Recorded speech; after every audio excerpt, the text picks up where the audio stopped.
నమస్తే welcome to స్వతంత్ర news నేను సోనియా బుల్టన్ల ముందుగా హెడ్లైన్ చూద్దాం రాజ్ భవన్ కు సీఎం రేవంత్ రెడ్డి రామ్నాథ్ ను కలవనున్న ముఖ్యమంత్రి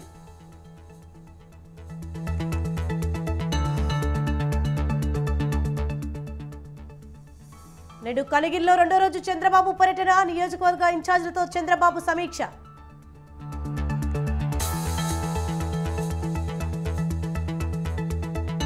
చంద్రబాబుకు షాక్ ఇచ్చిన కేశినేని టీడీపీని వీడుతున్నట్లు ప్రకటన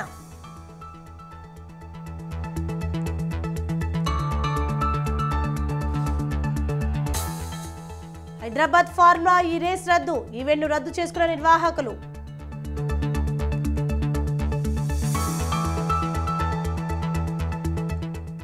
నేడు తుది కక్షంలోకి ఆదిత్య L1 సూర్యుడిపై అధ్యయనాల కోసం గతేడాది నింగిలోకి శాటిలైట్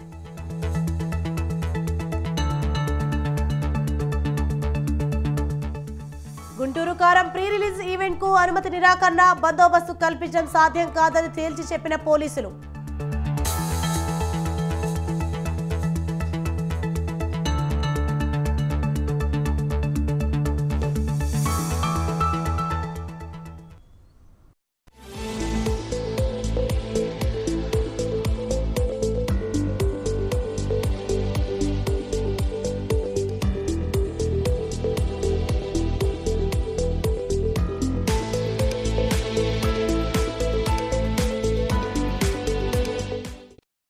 రైట్ బ్రేకింగ్ న్యూస్ చూస్తున్నాం. సూర్యుడిపై అధ్యయనాల కోసం ఇస్రో గతేడాది సెప్టెంబర్ 2న నింగిలోకి పంపిన ఆదిత్య L1 ను ఇవాళ సాయంత్రం తుది కక్షలోకి ప్రవేశపెట్టనున్నారు. రాకెట్ నింగిలోకి వెళ్ళాక 4 విన్యాసాలు ట్రాన్స్ లాంగ్రీజియన్ .1 ఇన్ఫర్మేషన్ విన్యాసాలు విజయవంతంగా నిర్వహించారు. ఇది ఇవాళ 63 నిమిషాల 20 సెకండ్ల పాటు ప్రయాణించాక ఆదిత్య L1 అంతరిక్ష నౌకను భూమి చుట్టూ 2,35,19,500 కిలోమీటర్ల దీర్ఘ వృత్తాకార కక్షలోకి ప్రవేశపెట్టనున్నారు. ఆదిత్య L1 భూమి నుంచి సుమారు 1.5 మిలియన్ కిలోమీటర్ల దూరంలోని మొదటి సూర్యభూమి లాంగ్రాంజియన్ పాయింట్ చుట్టూ ఉన్న హాలో కక్ష నుంచి సూర్యుడిని పరిశీలించడానికి రూపొందించిన తొలి భారత అంతరిక్ష ఆధారిత అబ్జర్వేటరీగా నిలవనుంది.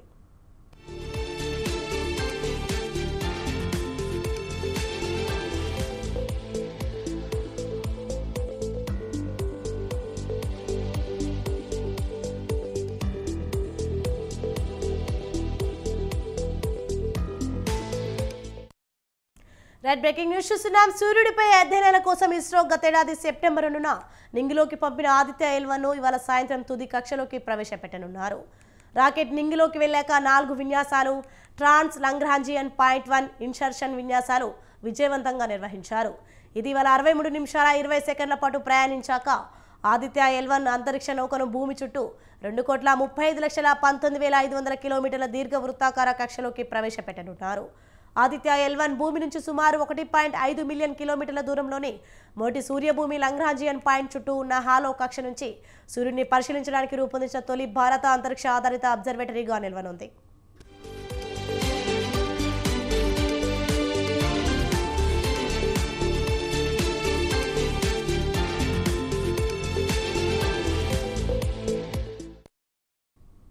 హైదరాబాద్లో జరగాల్సిన ఇంటర్నేషనల్ ఈవెంట్ రద్దయింది. ఫిబ్రవరి 10న జరగాల్సిన ఫార్ములా ఈ రేస్ను రద్దు చేసుకున్నారు నిర్వాహకులు. గతేడాది అక్టోబర్ 30న ఫార్ములా రేస్ నిర్వహణకు ఈ ప్రిక్స్తో అప్పటి తెలంగాణ ప్రభుత్వం ఒప్పందం కుదుర్చుకుంది. ఒప్పంద వివరాలను కొత్త ప్రభుత్వం అడిగి తెలుసుకుంది.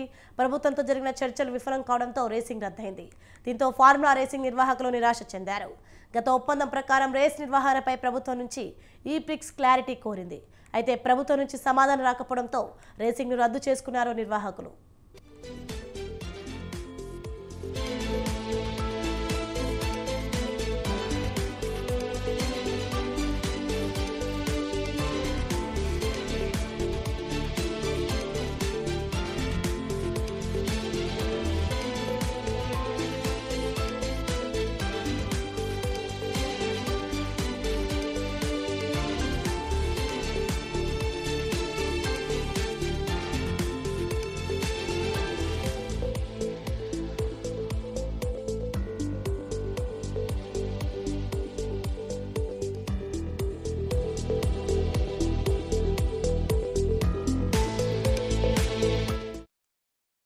హైదరాబాద్లో జరగాల్సిన ఇంటర్నేషనల్ ఈవెంట్ రద్దయింది. ఫిబ్రవరి 10న జరగాల్సిన ఫార్ములా ఈ రేసును రద్దు చేసుకున్నారు నిర్వాహకులు. గతేడాది అక్టోబర్ 30న ఫార్ములా రేస్ నిర్వహణకు ఈ ప్రిక్స్తో అప్పటి తెలంగాణ ప్రభుత్వం ఒప్పందం కుదుర్చుకుంది. ఒప్పంద వివరాలను కొత్త ప్రభుత్వం అడిగి తెలుసుకుంది. ప్రభుత్వంతో జరిగిన చర్చలు విఫలం కావడంతో రేసింగ్ రద్దయింది. దీంతో ఫార్ములా రేసింగ్ నిర్వాహకులు నిరాశ చెందారు. గత ఒప్పందం ప్రకారం రేస్ నిర్వహణపై ప్రభుత్వం నుంచి ఈ ప్రిక్స్ క్లారిటీ కోరింది. అయితే ప్రభుత్వం నుంచి సమాధానం రాకపోవడంతో రేసింగ్ను రద్దు చేసుకున్నారు నిర్వాహకులు.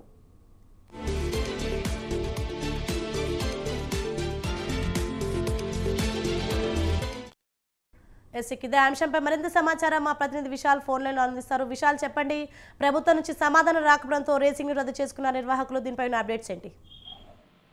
రైట్ సోని, ప్రపంచవ్యాప్తంగా అంతర్జాతీయ స్థాయిలో గుర్తింపు పొందిన రేసింగ్ పోటీలు కార్ రేసింగ్ పోటీలు హైదరాబాద్ లో ఈ వచ్చే ఫిబ్రవరి 10న జరగాల్సి ఉంది. అయితే గత ప్రభుత్వంతో చేసుకున్న ఒప్పందం ప్రకారం ఈ రేసింగ్ పోటీలు, ఈ ఎలక్ట్రానిక్ రేసింగ్ కార్ల పోటీలు అనేవి జరగాల్సి ఉంది. కానీ కొత్తగా ఏర్పడిన కాంగ్రెస్ ప్రభుత్వం ఆ పోటీలపై ఎటువంటి క్లారిటీ ఇవ్వకపోవడంతో సమయం అదే ఫిబ్రవరి 10 అంటే మరో 3 నుంచి 4 వారాల సమయం మాత్రమే ఉంటుంది. 3 వారాల సమయం మాత్రమే ఉంటుంది కాబట్టి ప్రభుత్వం నుంచి ఎటువంటి క్లారిటీ రాకపోవడంతో నిర్వాహకులు ఈ రేసింగ్ పోటీని రద్దు చేసుకున్నారు. ప్రపంచవ్యాప్తంగా ఈ నెల 13న జనవరి 13న ఈ 10వ రేసింగ్ పోటీలు ప్రపంచవ్యాప్తంగా స్టార్ట్ అవుతాయి. మెక్సికో, టోక్యో, లండన్ ఇలా ప్రధాన దేశాలలో ప్రధాన నగరాలలో ఈ పోటీలన్నింటి ప్రారంభం అవుతాయి.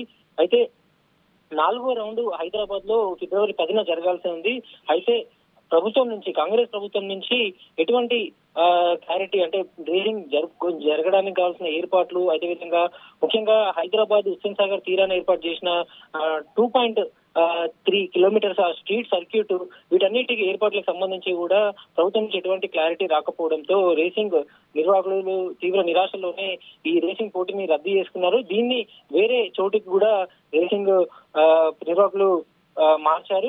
అదే విధంగా మున్సిపల్ అడ్మినిస్ట్రేషన్ కి అంటే గతంలో చేసుకున్న ఒప్పందాన్ని వాళ్ళు ఉల్లంఘించారంటూ కూడా ఒక నోటీస్ ని కూడా మున్సిపల్ అడ్మినిస్ట్రేషన్ కి ఇచ్చారు. అయితే అది గత ప్రభుత్వంలో చేసుకున్న ఒప్పందం కాబట్టి ఇప్పుడున్న మున్సిపల్ అడ్మినిస్ట్రేషన్ దానిపై ఎలా వివరణ ఇస్తుందో చూడాల్సింది. అయితే గతంలో కాంగ్రెస్ ప్రభుత్వం ప్రతిపక్షంలో ఉన్నప్పుడు అంటే ఎంతో మంది ప్రజలు ట్యాక్స్ రూపంలో ప్రభుత్వానికి ఆదాయం ఇస్తుంటే ఆ ఆదాయాన్ని ఇలా ప్రైవేటు వ్యక్తులకి లాభం చేకూర్చేలా ఉండే ఈ రేసింగ్ ని హైదరాబాద్ లో ఎలా నిర్వహిస్తారంటూ కూడా కొన్ని విమర్శలు, అదేవిధంగా ట్రాఫిక్ జామ్ అవుతుంది, ప్రజలు ఇబ్బంది పడుతున్నారంటూ కూడా గతంలో కాంగ్రెస్ ప్రతిపక్షంలో ఉన్నప్పుడు అధికార పార్టీని ప్రశ్నించింది. ఇక అందులో భాగంగానే రేసింగ్ పోటీలకు అనుమతి ఇవ్వలేదన్నట్టు కూడా మనకి సమాచారం అందింది. మొత్తానికి రేసింగ్ నిర్వాహకులు మాత్రం తీవ్ర నిరాశలో ఉన్నారు. ఎందుకంటే అంతర్జాతీయ స్థాయి గుర్తింపు పొందిన ఎలక్ట్రానిక్ కార్ల రేసింగ్ పోటీని తాము హైదరాబాద్ వరకు ఇక్కడ తీసుకొచ్చి హైదరాబాద్ స్థాయిని కూడా తాము పెంచాము. కానీ ప్రస్తుతం ఉన్న కాంగ్రెస్ ప్రభుత్వం అనుమతి ఇవ్వకపోవడము, పర్మిషన్ ఇవ్వకపోవడము అనేది తమ నిరాశ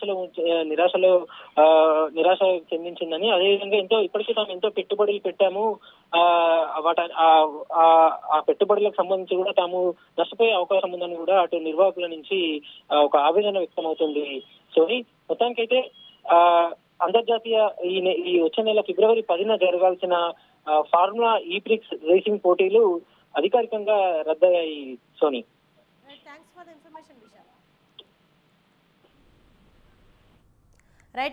ద ఇన్ఫర్మేషన్ విశాల్.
ఏపీలో ఎన్నికల కురుక్షేత్ర సంగ్రామం మొదలైంది. 2024 ఎన్నికల్లో గెలిచేది పాండవులేనని కలిసికట్టుగా పనిచేసి రాష్ట్రాన్ని కాపాడుకుందామని టీడీపీ అధినేత చంద్రబాబు పిలుపునిచ్చారు. లోక్సభ ఎన్నికలకు సమర శంఖారావాన్ని పూరించారు ఆయన. రా కదలిరా పేరుతో పార్లమెంట్ నియోజకవర్గాల్లో పర్యటిస్తున్నారు. ఒంగోలు పార్లమెంట్ నియోజకవర్గ స్థాయి రా కదలిరా బహిరంగ సభను ప్రకాశం జిల్లా కనిగిరిలో నిర్వహించారు. ఈ సందర్భంగా వైసీపీ ప్రభుత్వంపై పలు ఆరోపణలు చేశారు.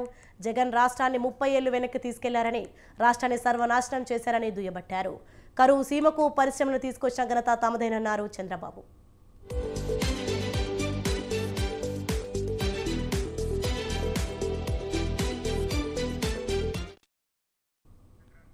కనిగిరి సభ అనంతరం ఉమ్మడి ప్రకాశం జిల్లా నేతలతో చంద్రబాబు సమావేశమయ్యారు. రాబోయే లోక్సభ ఎన్నికల్లో అనుసరించాల్సిన వ్యూహాలపై దిశానిర్దేశం చేశారు. ఇవాళ కనిగిరిలో చంద్రబాబు పర్యటన 2వ రోజు కొనసాగనుంది.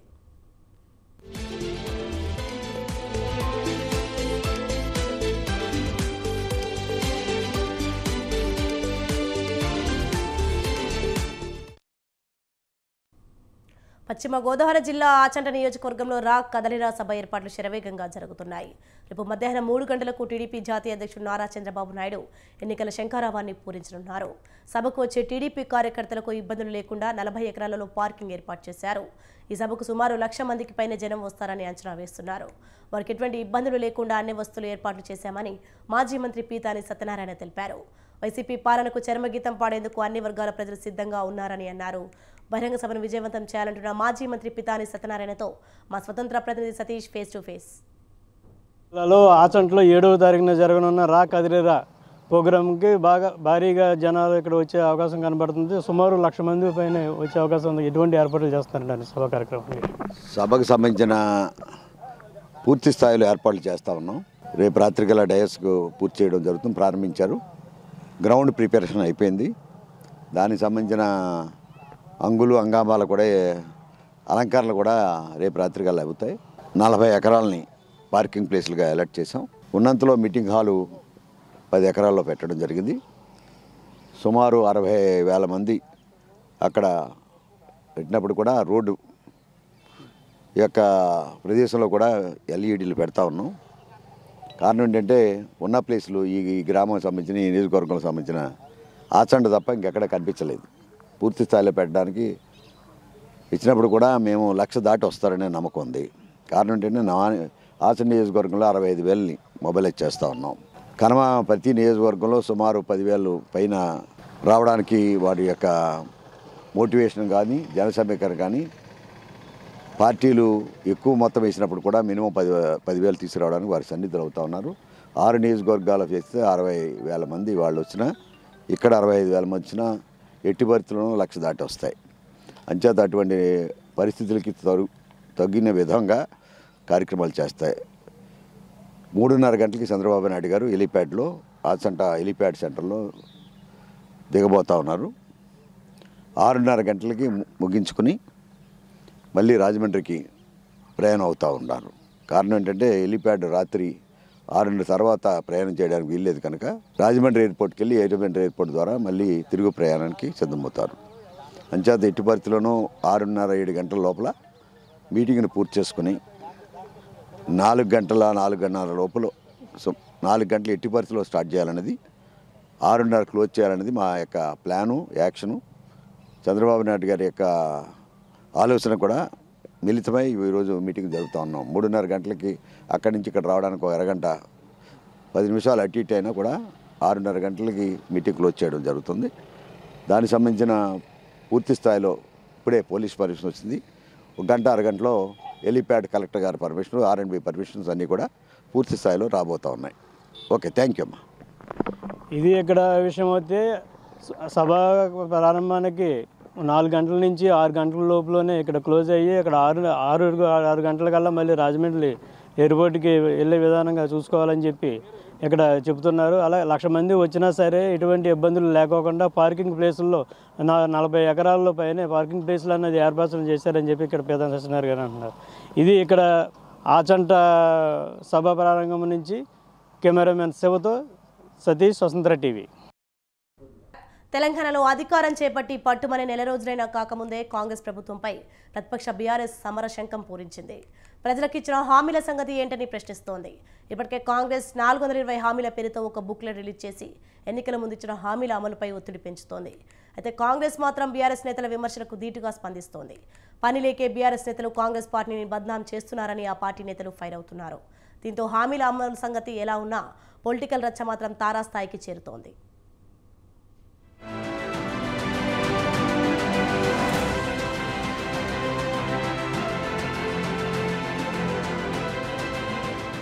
ఎన్నికల వేళ కాంగ్రెస్ ఇచ్చిన హామీలపై బీఆర్ఎస్ స్పెషల్ ఫోకస్ పెట్టింది. అధికారమే లక్ష్యంగా ఆచరణ సాధ్యం కాని హామీల్ని కాంగ్రెస్ పార్టీ ఇచ్చిందన్న కేటీఆర్ ఆ పార్టీ మొత్తం 420 హామీలు ఇచ్చిందంటూ 27 పేజీలతో కూడిన బుక్లెట్ను విడుదల చేయడం హాట్ టాపిక్గా మారింది. 6 హామీలు అంటూ రేవంత్ సర్కారు ఇప్పుడు చెబుతోందని, కానీ ఆ పార్టీ 420 హామీల్ని ఇచ్చినట్టుగా కేటీఆర్ చెప్పారు. అయితే కేటీఆర్ వ్యాఖ్యలపై కాంగ్రెస్ నేతలు బగ్గుమంటున్నారు. ఎన్నికల వేళ భారీ ఎత్తున హామీలు ఇచ్చినప్పటికీ తమ ప్రభుత్వం కొలువు తీరన 100 రోజుల్లో అమలు చేస్తామని చెప్పిన విషయాన్ని గుర్తు చేస్తున్నారు. ఆ విషయాన్ని వదిలేసిన కేటీఆర్ అద్దం లేని లాజికులతో 420 నంబర్ను తనదైన శైలిలో చూపిస్తూ కాంగ్రెస్ పార్టీ మోసం చేస్తుందన్నట్లుగా వ్యవహరిస్తున్న తీరును తప్పుపడుతున్నారు.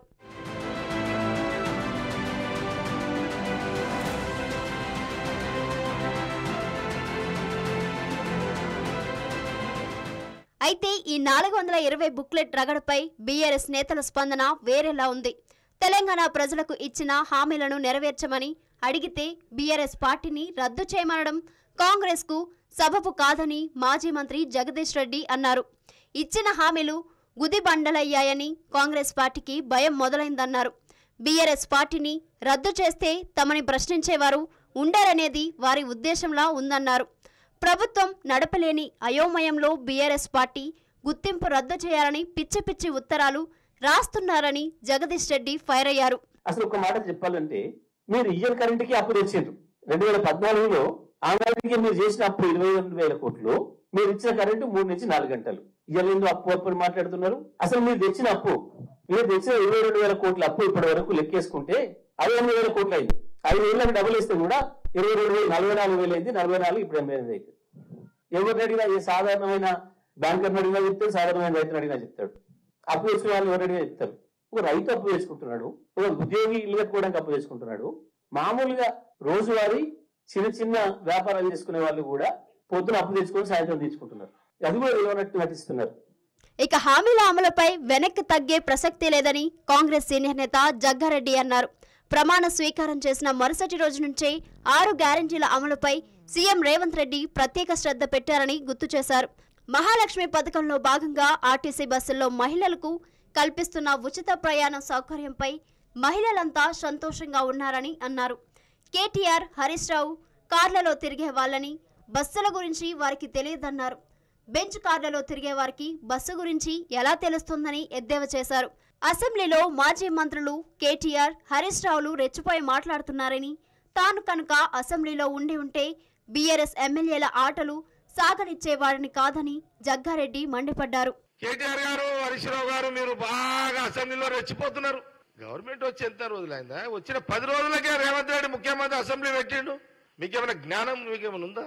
5 ఏళ్ళు నేను బ్యాడ్ లక్, ఇక టైం బాగలేదు. గవర్నమెంట్ వచ్చేటానికి నేను బయట ఉన్నా కానీ, నేను లోపల ఉంటే ఆడుతుంటే ఆట వీళ్ళతోటి. లోపల ఉంటే నేను టైం బాగుండి నేను ఎమ్మెల్యే ఉండుంటే కేటీఆర్, హరీష్ రావుతో ఆడుకుంటుంటే మంచిగా. నాకు తెలుసు వాళ్ళతో ఎట్లా ఆడుకోవాలో. మీరు ఆ బండ్లలో తిరుగుతారు. ఆర్టిస్ట్ యొక్క విలువ మీకు తెలియదు. సోనియా గాంధీ, రాహుల్ గాంధీ గారికి తెలుసు ఆ విలువ. ఎందుకంటే వాళ్ళ ఆస్తులు వాళ్ళ చిరాస్తులు అన్ని కూడా ఆనాడు మహాత్మా గాంధీ కాలం నుంచి తీసుకుంటే నెహ్రూ గారు, వాళ్ళ నాయన మోతీలాల్ నెహ్రూ గారు ఉన్న భూములు, ఆస్తులు, లక్షల కోట్ల ఆస్తులు ఇండిపెండెన్స్ కోసం ఇచ్చేసిన చరిత్ర వాళ్ళది. మరోవైపు బీఆర్ఎస్ నేతలకు పని లేక 420 బుక్లెట్లతో కాంగ్రెస్ పార్టీని బద్నం చేస్తున్నారని కాంగ్రెస్ సీనియర్ నేత విహెచ్ ఫైర్ అయ్యారు. కాంగ్రెస్ ఇచ్చిన హామీలను నమ్మి ప్రజలు తమ పార్టీని గెలిపించారన్నారు. 10 ఏళ్లలో బీఆర్ఎస్ పార్టీ ఎన్ని హామీలు నెరవేర్చారో ప్రజలకు చెప్పాలన్నారు. కాంగ్రెస్ ఇచ్చిన హామీలు నెరవేరుస్తుందని బీఆర్ఎస్, బీజేపీ పార్టీలకు భయం పట్టుకుందని విహెచ్ కామెంట్ చేశారు.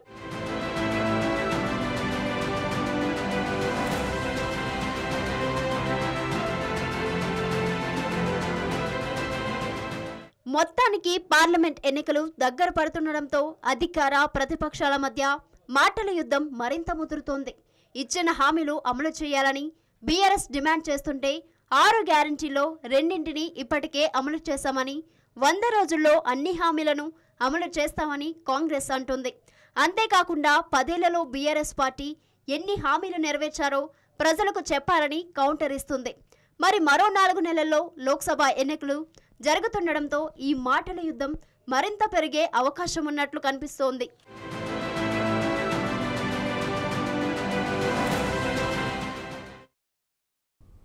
అయోధ్య రామ మందిరం ప్రారంభానికి ఏర్పాట్లు జరుగుతున్న వేళ ఆ మందిరాన్ని బాంబులతో పేల్చేస్తామని యూపీ సీఎం యోగి ఆదిత్యనాథ్ను చంపేస్తామని బెదిరింపు రావడం సంచలనం కలిగించింది.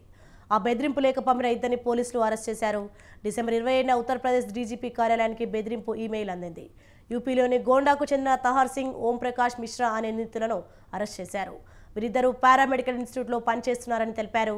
తహార్ సింగ్ మెయిల్స్ను సృష్టించగా ప్రకాష్ బెదిరింపులకు పాల్పడినట్లు తెలుస్తోంది.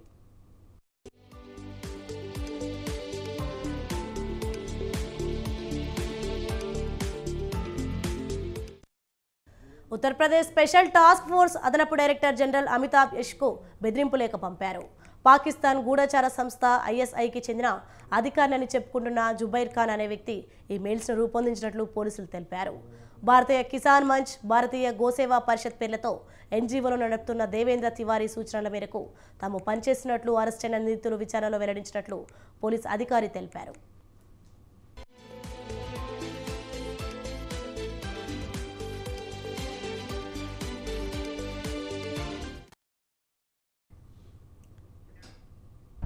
గౌతమ్ అదానీ ఆసియాలో అత్యంత ధనవంతుడయ్యారు. ముఖేష్ అంబానీని మించి ముందుకు దూసుకెళ్లారు. హిండెన్బర్గ్ విషయంలో సుప్రీంకోర్టు రూలింగ్ తర్వాత ఈ పరిణామాలు చోటు చేసుకున్నాయి.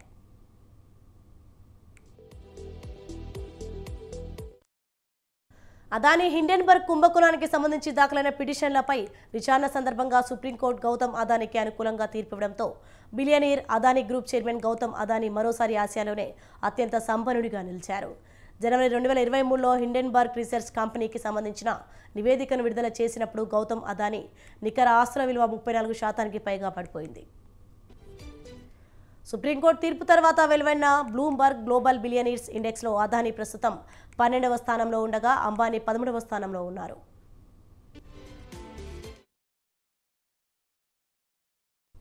మద్రలోని షాహీ ఈద్గా మసీదు స్థలాన్ని కృష్ణ జన్మభూమిగా గుర్తించాలని, మసీదును తొలగించాలని కోరుతూ దాఖలైన ప్రజా ప్రయోజన వ్యాజ్యం అప్పీల్ను సుప్రీంకోర్టు శుక్రవారం తోసిపుచ్చింది. అలహాబాద్ హైకోర్టు ఆదేశాన్ని సవాల్ చేస్తూ ఈ అప్పీలు దాఖలైంది. అలహాబాద్ హైకోర్టు త్వరలో జోక్యం చేసుకోవడానికి జస్టిస్ సంజీవ్ ఖన్నా, జస్టిస్ దీపాంకర్ దత్తాలతో కూడిన ధర్మాసనం నిరాకరించింది.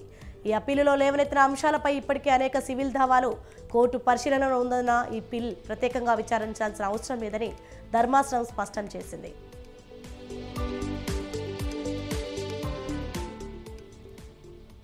కృష్ణా జన్మభూమిపై నిర్మించిన మద్రలోని షాహీ ఈద్గా మసీదును తొలగించాలని కోరుతూ దాఖలైన ప్రజా ప్రయోజన వ్యాజ్యాన్ని అలహాబాద్ హైకోర్టు 2023 అక్టోబర్ 12న కొట్టివేసింది.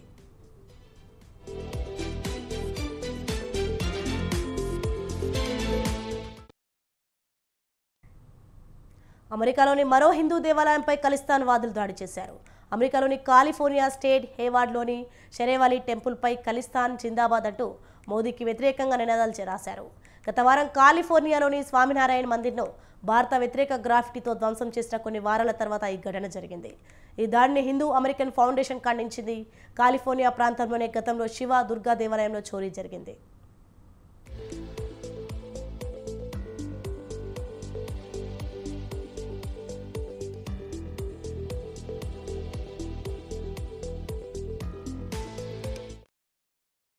దేవాలయంపై నినాదాల రాతలు విద్వేషపూరిత నేరంగా పరిగణిస్తారు. ఖలిస్తాన్ వాదుల నుంచి దాడుల నేపథ్యంలో సెక్యూరిటీ కెమెరాలు, అలారం ఏర్పాటు చేయాల్సిన అవసరం ఉందని హిందూ సమాఖ్య పేర్కొంది.